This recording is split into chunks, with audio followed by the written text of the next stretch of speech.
Dear students, so today I'll be providing you the second lecture of the syllabus, that is solution of your chapter, that is solution. Okay, hope that you all have understood whatever I taught you all in your last class. So today I'll be teaching you all about the solubility of gases, which I yesterday in my last video I have told you all about the second portion, that is known as solubility. Okay. So in my last class, I have told you all about the solution. So that is, a solution comprises of two parts. One part is the solute part and the other part is the solvent part. Okay. So solute part will be smaller in amount and the solvent part will be larger in amount. And at the same time, the solvent determines the physical state of the solution. Okay, if the solvent is liquid, that means it is a liquid solution. If the solvent is solid, then it will be a solid solution. And if the solvent is gaseous, then it will be a gaseous solution. Okay, so remember one thing. Now, let me tell you about the solubility. So, solubility means what?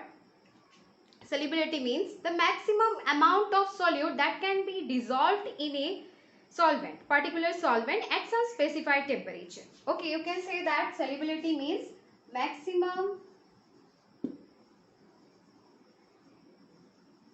amount of substance, you can say, or you can say solute also, maximum amount of substance that can be dissolved in a particular solvent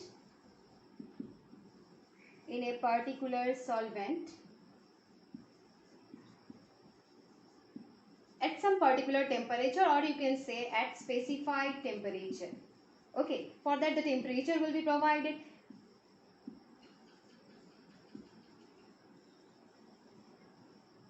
So this is the definition of solubility. We can say that the maximum amount of substance that can be dissolved in a particular solvent, because for a particular solute will dissolve in a particular solvent. So for that, the maximum amount of solute that can be dissolved in a particular solvent is at specified temperature is known as solubility. Okay. Now next let us tell you about the what happens in solubility. What are the factors that solubility depends? The first factor under which the solubility depends is number 1, nature of the solute and the solvent. Nature of the solute and solvent. Okay. So solubility actually has two parts. One part is solubility of a solid in a liquid and the other part is that solubility of a gas in a liquid. Now let us discuss about the solubility of a solid in a liquid. What happens here? What happens? Let us see. This actually, the nature of the solute and the solvent, here what happens? Like dissolves like. This rule has been followed. Here what happens? Let us see. When like dissolves like. This rule has been followed in solubility of a solid in a liquid. In solubility only this rule has been followed. Okay. This means what? Suppose we are taking polar solute, polar solvent, polar solute.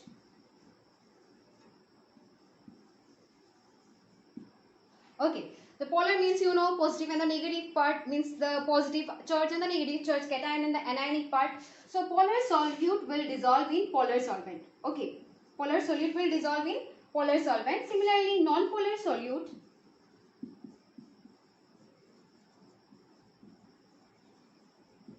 will dissolve in non-polar solvent. Let us take examples of that. Okay. Here what happens? Let us see. So let us take an example. Suppose polar solute, example we can say NaCl, sodium chloride. So it will dissolve in polar solvent like water, H2O. Okay. So polar solute NaCl will dissolve in polar solvent. Another example also we can say sugar. Sugar will also dissolve in polar. Sugar is also a polar solute, so it will dissolve in polar solvent like water.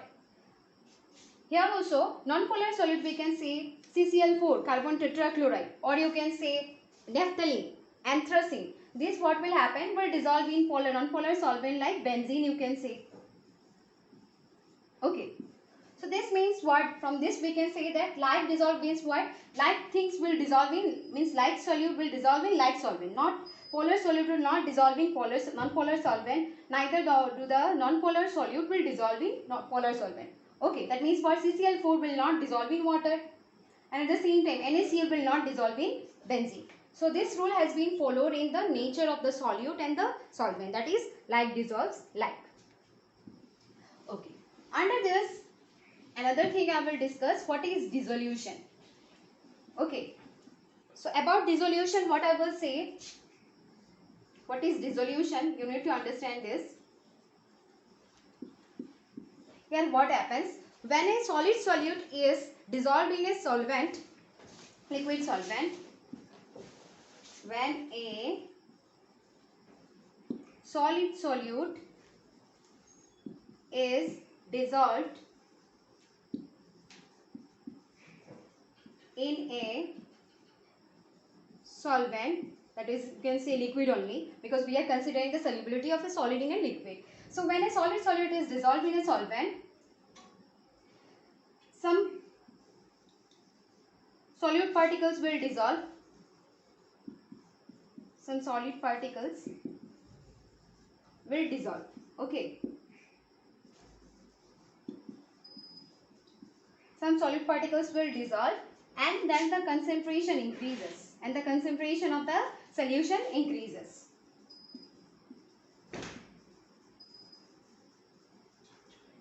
And the concentration increases, means concentration of the solution increases.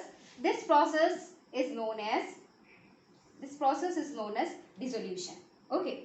So this process, what happens when we add a solid solute to a solvent, liquid solvent, some solid particles will dissolve in solvent only. At that time what will happen, concentration will increase. So if the concentration increases, then this process is known as dissolution. Okay, hope you all have, please note it down what I have told about dissolution.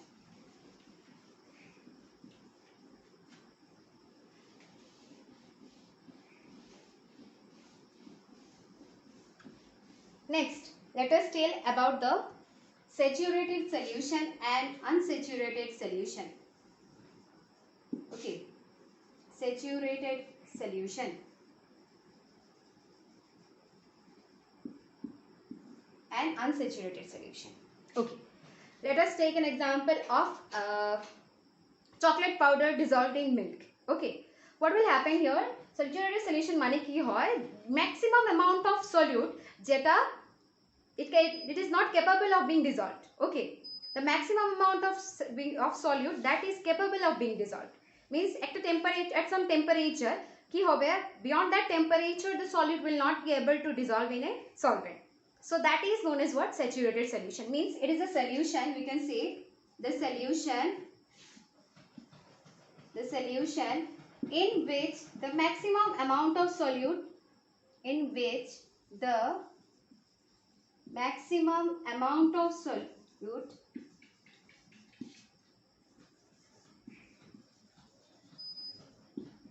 is capable of being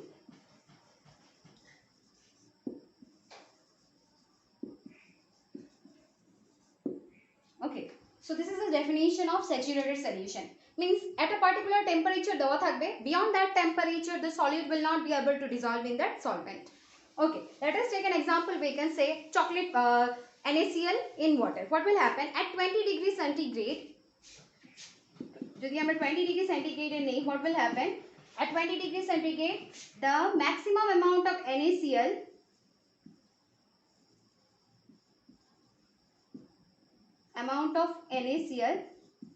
that can be dissolved in water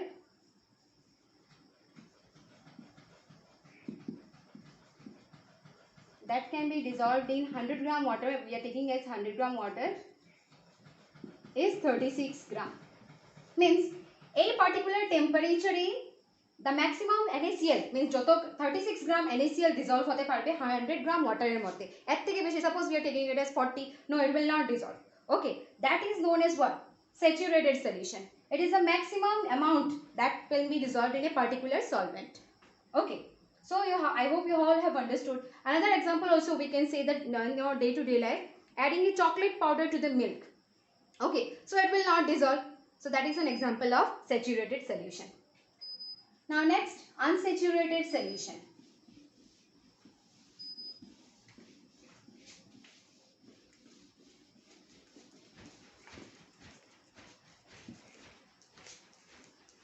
Unsaturated solution. This is actually just the opposite of saturated solution. Here what will happen? In the unsaturated solution, same thing, it is a solution where the maximum amount থেকে নিচে হতে লাগবে, যতটুকু amount dissolve হতে হয় একটা সলভেন্টের মধ্যে. It is, the definition can be written as, it is the maximum, the solution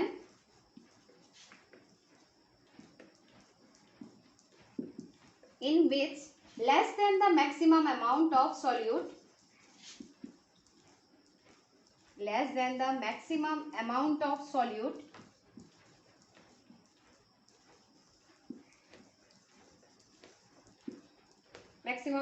solute that is capable of being dissolved. Unsaturated এর মধ্যে কি হয়, ম্যাক্সিমাম অ্যামাউন্ট থেকে কম ঢালবে, ম্যাক্সিমাম অ্যামাউন্ট থেকে কম হবে যেটা তুমি সলিউট ডালবে একটা সলভেন্টের মধ্যে. ওকে, so that is known as unsaturated solution. Example, we can say that we are putting some sugar in the hot tea. We can say in the hot tea, if you are putting some sugar, then it will dissolve. So that is an example of how much sugar only you put.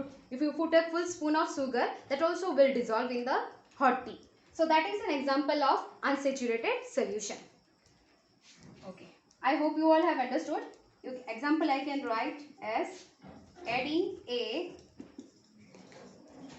a spoonful of sugar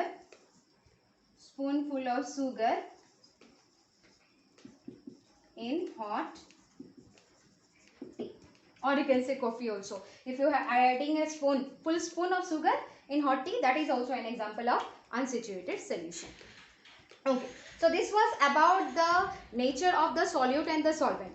Okay, so I have discussed next next factor in which the solubility depends is temperature.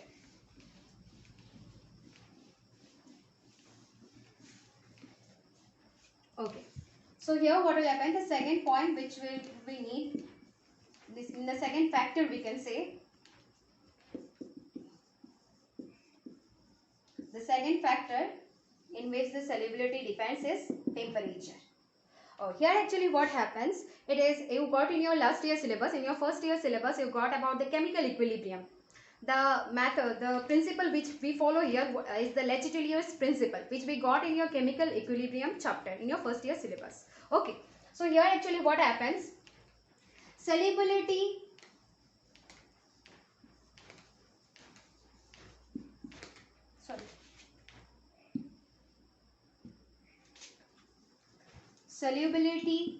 increases if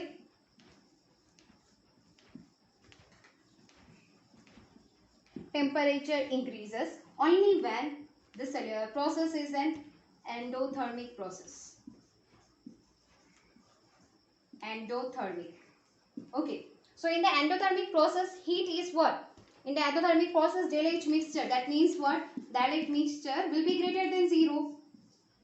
That means what? Heat is absorbed. Then if it is absorbed, that will happen, what will happen? It will be an exothermic process, and in the exothermic process, if the solubility will increase only when the temperature will increase.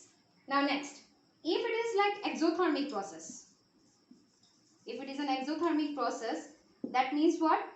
If it is an exothermic process, that means what? Del H mixture is less than 0. Then what will happen? It is here what will happen? Heat is evolved, or you can say it is released. So at that time what will happen? Solubility increases only if the temperature decreases. Only if the temperature decreases. So that means what? If the process is endothermic, solubility will increase along with the increase in the temperature. But if it is an exothermic process, then what will happen? Solubility will increase only when the temperature will decrease. Or you can say if or you can say vice versa, that if the temperature is decreasing, then only solubility will increase. So that's all, means that the effect of temperature, this actually endothermic and exothermic relation to the temperature, we got it in the Le Chatelier's principle. Hope you all have understood. Okay, the third factor. The third factor is the pressure, which is the most important one. It's for your entrance also as well as for your board purpose also. Okay, the third factor is the pressure. Okay, so for solubility of a solid in a liquid, what happens here? Let us see. The pressure factor, that is very, very important. Solid, we are talking about solid and liquid now. So solid and liquid, what happens here? Already these both are, what will happen? These are the two states of matter in which what will happen? In solid, what happens? These are compressed, already compressed. Yes or no? So in solid already they are compressed, and what to compress? If we are putting pressure, what will happen? Nothing will happen because already they are compressed. So pressure does not have any effect on solid and liquid. Okay. There, what to compress here? There will be no change in the solid and the liquid if there is an increase in pressure or if we put some pressure. But gases, what happen? They are far apart. They are far apart. So what will happen? If we put some pressure, they will come closer. So here only gases are compressible. Solid and liquid are not compressible. Only gases are compressible, but solid and liquid are not compressible because already they are in a closed packed structure. So what will happen? Already they are compressed. So what to give them pressure? We cannot put some pressure on them because already they are nearer to each other. But gases, what happen? They are far apart. So if we put some pressure, they will come closer to one another. Okay, so gases are compressible. Okay, so these are the three factors on which the solubility depends.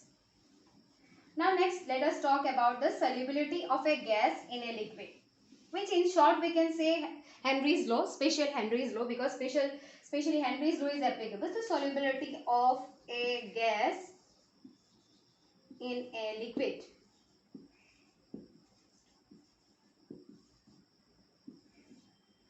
Okay, so solubility of a gas in a liquid, here what happens? Let us see. Temperature. First let us talk about the pressure, which is the most important factor. So here what happen? In a gas, what will happen?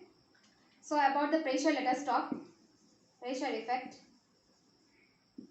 Okay. So what will happen? Suppose I am considering gases. I am considering a vessel here. I am considering another vessel here. Okay. So here some gases are there. I am putting a pressure, little amount of pressure here. Okay.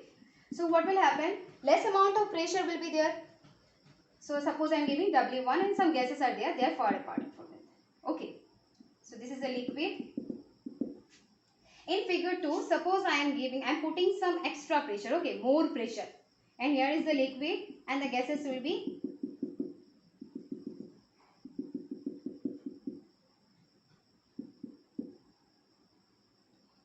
so here I am putting more pressure.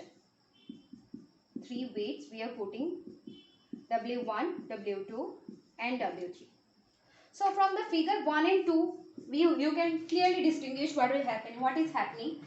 In the first figure we can see that what happens, the pressure effects on the weight. Okay, what happens, we are putting some pressure, externally we are giving some pressure, so this here less pressure is applied. Yes or no? Because less amount of weight, only one single weight is put on the have been put on the vessel. So less amount of gases are soluble. Yes or no?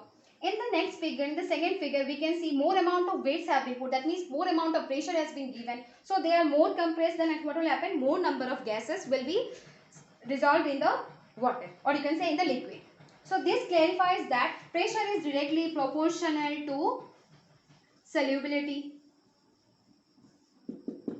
That means what? If the pressure is more, then the more solubility will be there, and if less pressure is there, here less pressure is applied. Here less pressure is applied. Here much pressure is applied. More pressure, you can say. More pressure. So what will happen? From the figure you can easily see that less pressure means what? Less solubility. See, less number of gases are soluble. But if we are putting much more weight, then what will happen? Much more pressure, you can say. Then what will happen? Solubility will be more. You can see more number of gases are dissolved in the liquid. So this was actually, after that, this was actually proposed by Henry. What he said, let us see. So from this we can say that pressure is directly proportional to solubility. Now let's see what happens. Okay, so we are considering the gases and all. So pressure of a gas in a liquid is directly proportional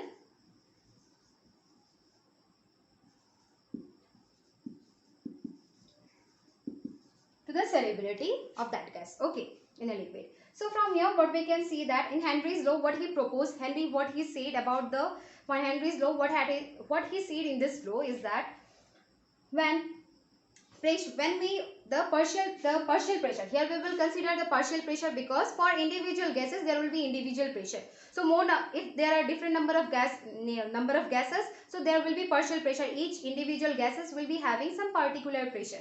So that's why we are considering here the partial pressure. So the partial pressure of a gas in a liquid is directly proportional to the solubility over the solution. Okay. So we can say that, so say this according to Henry's law. Next, what is it that solubility is directly proportional to the mole fraction. Okay. So mole fraction is what we are using mole fraction symbol as zeta. Yes or no? So gas, mole fraction of that gas in a liquid, you can say. So solubility is directly proportional to the mole fraction. He also said that. Okay. So what will happen? We say, let us see that how I am telling that solubility is directly proportional to the mole fraction. Okay. So solubility is directly proportional to the mole fraction of the gas in the liquid. Here what will happen? Let me tell you how it is directly proportional. Mole fraction means what? It is dependent on, mole fraction is dependent on the number of moles. Yes or no? So if the number of moles of gases are dissolved, then what will happen? Mole fraction will be also more. So that means what? It is directly the mole fraction of, that means mole fraction will be more. So mole fraction is directly, if the mole fraction is more, then the solubility will also be more. So that means what? Mole fraction is directly proportional to the solubility. If the number of gases that is dissolving, that means what? The number of moles of the gases are more, then what will happen? Xs means what? This zeta means what? This is the number of moles. Mole depends on the number of moles of the gases, particular gases. So if it is more, if more number of gases are dissolving, that means what? Mole fraction will be more, and that's why what will happen? Solubility will increase. So the solubility is directly proportional to the mole fraction. So in this way we can relate that how the solubility, that means what? How the number of gases, if more number of gases are dissolving, that means what? Solubility will increase, and if solubility, more number of moles will increase. If it is dissolving more number of gas, then what will happen? The mole fraction will also be more. So if the mole fraction is more, that means what? If the more gases are dissolving, that means what? Solubility will increase. Then if the solubility will increase, the mole fraction will also increase. In this way we can say. Okay. I hope you all have understood how the mole fraction and the solubility is directly proportional to each other. Okay.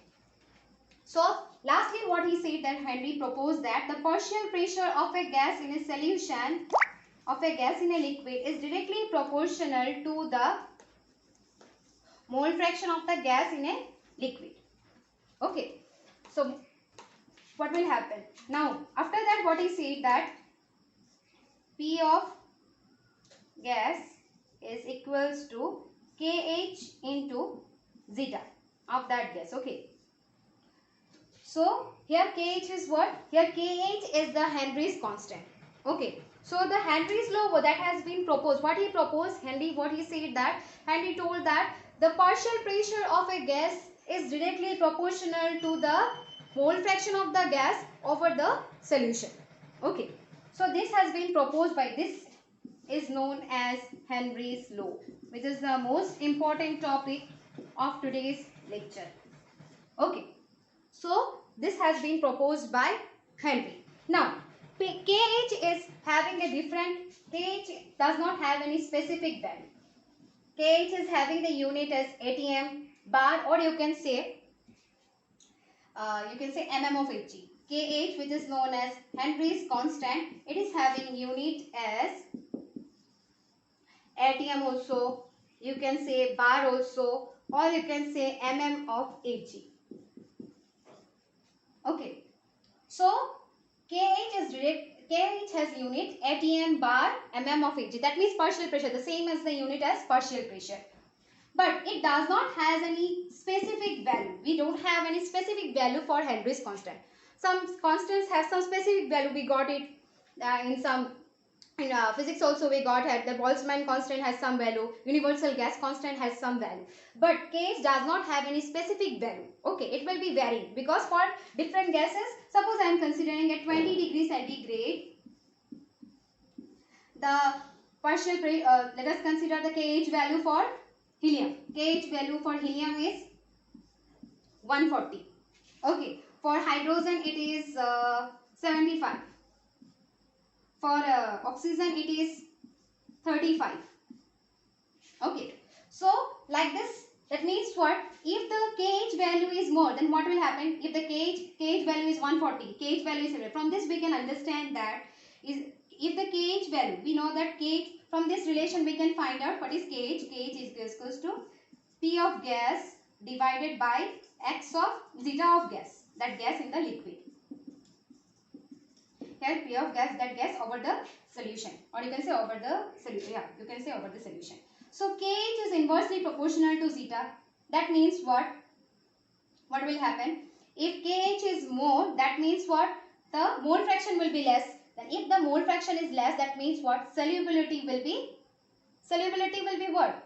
Solubility is directly proportional to the mole fraction. So if the mole fraction is less, KH is inversely proportional to zeta of that gas in the liquid. So if the zeta value, that means the mole fraction value is less, then what will happen? The solubility will also be less. That means what? KH value jodi beshi hoy, that means what? Solubility will be decreasing. And if the KH value is less, that means solubility will be increasing. So from here, that means what? This is having less solubility, helium is having less solubility, hydrogen is having little much solubility, oxygen is having the highest solubility because it is having the lowest KH value. That means the Henry's constant value. So from this we can see that KH value is different for different gases. It does not have any specific value. I hope you all have understood. So this was the most important one, that Henry's law that he has proposed. It is equals to P of that gas over this solution is equals to KH into zeta over of the gas in the liquid. Okay. So this was the Henry's law, where zeta is directly proportional to the solubility, and if zeta is inversely proportional to the Henry's constant. That means solubility is inversely proportional to the Henry's constant. Now, let us draw the figure, let us draw the graph between partial pressure, that means P of that gas this side, and zeta this side. It means mole fraction. So it will be a straight line, and the slope of that line, this theta, it will be what? Slope means tan theta, that will be what? KH. So KH will be what? P of that gas divided by zeta of that gas in the liquid. So from this we can say that how will you find out the slope? How will you find out? So from this we can find out the slope of the graph, and partial pressure, that is P of gas, is directly proportional to the mole fraction of the gas over the solution. So Henry's law, we can say that from this, all these things we can say that the Henry's law states that the partial pressure of a gas is directly proportional to the mole fraction of the gas over in a liquid over the surface of the solution. So this law has been proposed by Henry. Next, there are some applications, you can say day-to-day examples of Henry's law. The first example we can say is the soda bottle.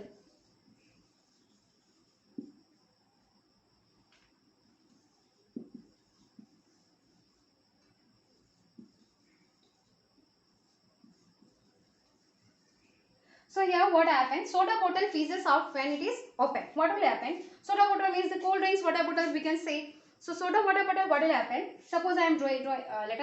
Let me draw an example. Let me draw a diagram. Okay, soda and all water. Okay, cold drink. So it is sealed. Okay, it is sealed here. Here the drink is present. So here the carbon dioxide is dissolved. Soda bottle, we can say also carbonated drinks. So that here carbon dioxide is dissolved. Okay, and some pressure is given.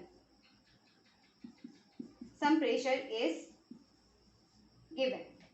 So here it is sealed. But when what will happen? The bottle is open. What will happen here? Let us see. When the bottle is open, what will happen?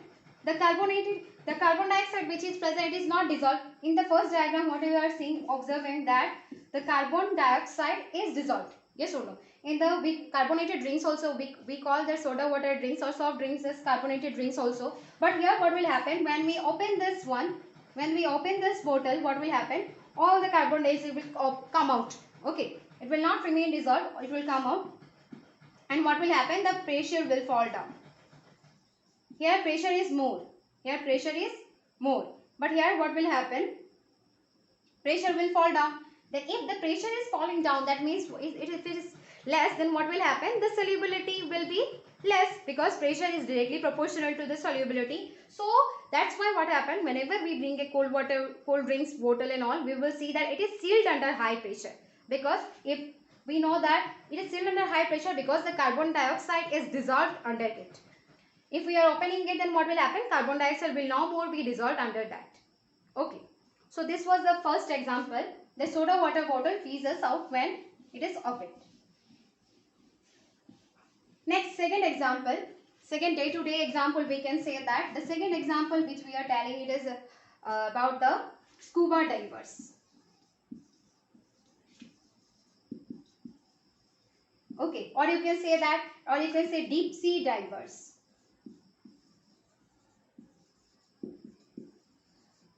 So here what happens? Deep sea divers, they contain some, they have a tank-like structure back of them, because what will happen when they will go under the water, there will be more partial pressure. Because all the atmospheric gases and all, they will dissolve more in your body. When you go, suppose we are also, when we are going under the water, what will happen? Depth, when we are going to a depth, suppose here this is the, you can say sea and all. When the scuba divers go under it, what will happen? All the oxygen, nitrogen, that will be dissolved. Okay, pressure will be more. When we go underwater, pressure is more. But when suppose all the gases like oxygen, nitrogen, they are dissolved, more number of oxygen and nitrogen will be dissolved in our blood. Okay, so kuno jinish beshiyo bhalo na, komo bhalo na. It should be at a certain limit. It should have some certain limit. But here what happens? More number of oxygen, more gas, oxygen, atmospheric gases like oxygen and nitrogen will be dissolved. Okay. So what will happen? When we will come out, when the scuba divers come out of the water. Okay. If they come out of the water, what will happen? The pressure will be less. We will not have any pressure. The oxygen and the nitrogen, which more number of oxygen and nitrogen which has been dissolved in our body, what will happen? It will come out. It will form bubbles in our body. Okay. Then what will happen? The blood capillaries will be blocked. Okay. So the person will, sometimes it may give, the person may get faint, it will get some vomiting type, or you may have some headache and all. So this problem, this is a medical condition, okay? You'll have some headache, okay? So you'll have, means unable to breathe and all. So that problem is known as bend, B-E-N-D. So this is a particular condition. So to avoid this condition, the scuba divers carry a tank which contains helium. Okay, so diluted helium is present. So which will happen if diluted helium is added, then what will happen? They will not have this bend problem. This medical condition will not arise. That's why nowadays we see that when the scuba divers go under the water, they carry a tank which contains oxygen, nitrogen will also be there, but at the same time helium will also be there, diluted helium, to normalize the situation. Okay, so the medical condition that arises of in scuba divers is known as bends, or you can say as bending. Next, the third one is the last one of the application from the scuba, you can say Henry's law application. The third application is known as high altitudes, anoxia. The medical condition which arises here, it is known as anoxia. Now what happens, you can say that in anoxia at high altitudes, suppose we are going at high altitudes, it happens in high altitudes. High altitudes, the pressure of oxygen, the partial pressure of oxygen is less. Okay, oxygen is less. So what happens here? High altitudes, oxygen level goes down. So when the oxygen level will go down at high altitudes, there will we will not be able to think properly. There will be a mental confusion and all. So the people will not be able to think clearly. They will have some headache and all. So that problem is known as anoxia. High altitude যখন যাই আমরা, when the people will go at the high altitude, normally lower ground level থেকে high altitude pressure is less. Okay, so when the pressure is less, what will happen? The oxygen which is there, oxygen will, partial pressure of oxygen will be less. Okay, so if the pressure is less, then what will happen? There will be less oxygen in our body. So at that time a medical condition arises which is known as anoxia. In that what happens? We will not be able to think clearly because there will be a less amount of oxygen in our body. So I hope you all have understood. So these are the three applications of Henry's law. In my next class, I will discuss with you all about the next topic, that is the vapor pressure. That is basically application of Raoult's law and all. Hope you all have understood whatever I have taught you all. If you have any doubts, you please ask me. If you like the video, please like the video and subscribe my channel. That's all. Thank you.